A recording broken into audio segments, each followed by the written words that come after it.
Hello, everyone, and we wish to spend a few minutes talking about faithfulness with authority.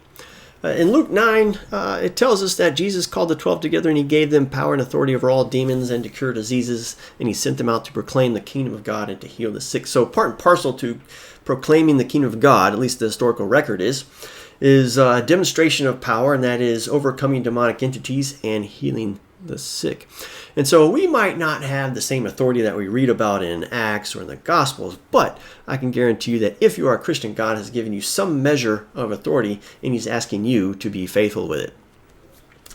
In Matthew 25, we read, "For it is like a man going on a journey." So Jesus has gone on a journey. He has left us. "Who summoned his slave and entrusted his property," that is his treasure, "to them." The German version uses the term treasure, and I think that's a better term to use to understand what is happening. We have to envision Jesus walking up to us, and he has this chest, and inside this chest is gold and silver and jewelry, and he hands it to us, and he says, "All right, I want to see what you can do with it." To one he gave 5, and to another 2, and to another 1, each according to his ability. We want to show ourselves faithful, right? If we're faithful with a little bit, he will give us more. And so even though we might not be seeing what's going on in Acts or what we read about in the Gospels, well, we can work up to it, right? We should be seeking to work up to it. We need to be faithful to what God has given us and not just do nothing with it like the one who did nothing, right? He took his one talent, he took his one piece of treasure, and he got out his shovel, he dug a hole, threw it in a hole, and buried it, and that was the end of that. We do know what happened at the end of this, what happened to this unfaithful servant. But we don't want to be among the unfaithful. We want to be the faithful. If we come in faith to Christ, then part and parcel to that is being faithful. So when God gives us his treasure, and part and parcel to that treasure is his authority, we want to be faithful with that. So let's go back into history, and we find that Adam and Eve were given authority over the garden, and also not over the garden, but also the creatures in the garden. And look at this. One of the creatures shows up, either Satan himself or spawned by Satan. I can't tell you which. I think most people believe that it was Satan himself. I don't know that one can biblically prove that, but whatever the case, this is either Satan or one of his minions. And the snake shows up and says, "Is it really true that God said?" It's interesting that the devil shows up, or at least one of his minions shows up, in a form over which God explicitly gave Eve authority over, right? God gave Eve authority over the earth, over the garden, over the creatures that were living on planet Earth, including the creatures that crawled on the ground, including the snake. So the devil shows up, or one of his minions show up. He shows up in the form of a snake over which she explicitly has authority. Now, when God gave authority over Eve, or to Eve over the creeping things, he didn't say, have discussions with things, right? God did not say have discussions with things. God said exercise authority, right? And so what is Eve doing? And the woman said to the serpent, "Let's have a big long discussion over what God said or didn't say," right? What Eve should have done is said, "Snake, you're out of here." She should have been obedient to God's sovereign will, where God's sovereign will was that she exercises authority over the creeping things in the garden. That's what she should have done. And how much easier would life have been if she would have been obedient to God's calling on her life? God created Eve with the purpose to exercise authority along with Adam. And instead of doing that, she disobeyed God, and she starts having a discussion. It is not our job to have discussions with the devil. It is not our job to have discussions with the devil about what God said, what he didn't say, what he really meant, what he might have meant. It's our job to cast the devil out. And how much easier would the historical record have been on humans if Eve would have been responsible and faithful with the calling, with the treasure that God gave her. It is an absolute treasure. God's authority that he gave to us is an absolute treasure. We know from Genesis that God created us in order to exercise authority. He has built us.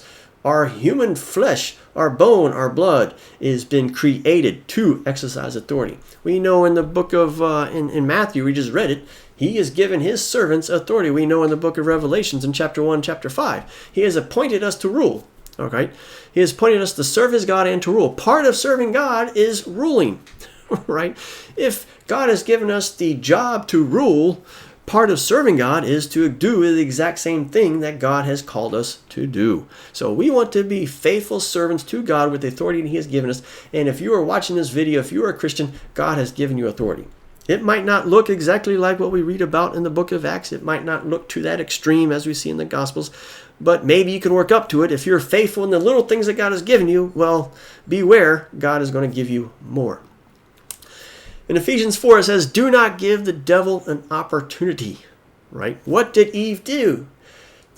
Eve gave the devil an opportunity, came in and really messed things up. It is not our job to give the devil an opportunity. It is our job to not give the devil an opportunity. Whenever we find the devil doing something, it is our job to cast him out, not to have big, long discussions with him. So we have a long list in verse 25 through 32 of all the things that we should not be doing.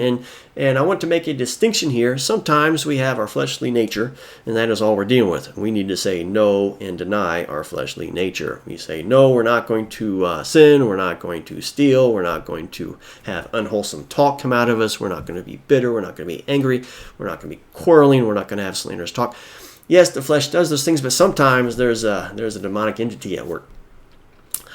Sometimes there's this threshold and the temptation or our expression of the sin has such a level that we have to say that the devil's at work, right? So there's a spirit of anger, there's a spirit of not working, there's a spirit of being thrown out of work, there's a spirit of bitterness, there's a spirit of quarreling, there's a spirit of slanderous talk that goes above and beyond what the flesh can do. And so when we're dealing with that, right? When we're dealing with the flesh, we say no, but when we're dealing with these spirits that want to come and tempt us with these things, it is our job to say no and to cast them out. Not only that, the devil has come to steal, kill, and destroy, okay? With disease, with mental problems, with financial issues, right? Sometimes we have to cast the devil out. Just resisting is not going to get the job done, is not going to stop the attack. So a personal experience for 15 years, my wife and I lived in poverty. Okay, I have a master's degree in engineering. I'm a very hard worker. Every job I've ever done has been excellent. Absolutely. You can ask anybody I've ever worked with. They will tell you that Scott does an excellent job. My wife has a PhD. So how is it that someone has a master's degree in engineering and married to someone who has a PhD, we're living in poverty? For 15 years, we were either making just barely enough money to survive, we were making less money to survive, or we were making no money. And one day we were listening to a sermon by the late, great Derek Prince, and he gave a laundry list of, I think, 7 different items. And he says, look, if you have these things occurring in your life over and over again, maybe 2 or 3 of those things in your life that just repeatedly happen in your life, and you have no logical explanation for it, you're probably living under a curse. Well, we had 5.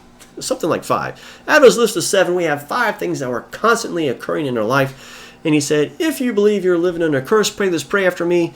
And this is interesting because he did this video decades ago.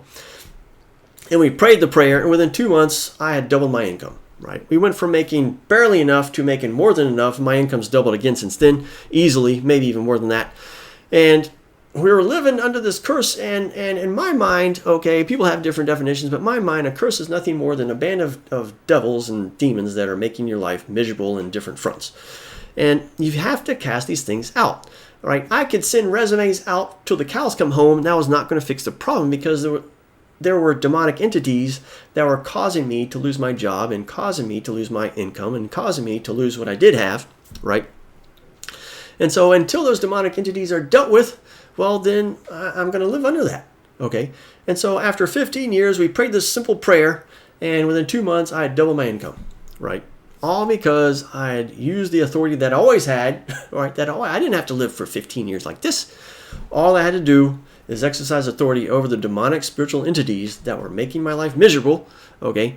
And tell the devil to go jump in a lake. And I committed the same sin that Eve committed. And it's sad to see Christians living under the thumb of the devil, making their lives miserable, and they just put up with it.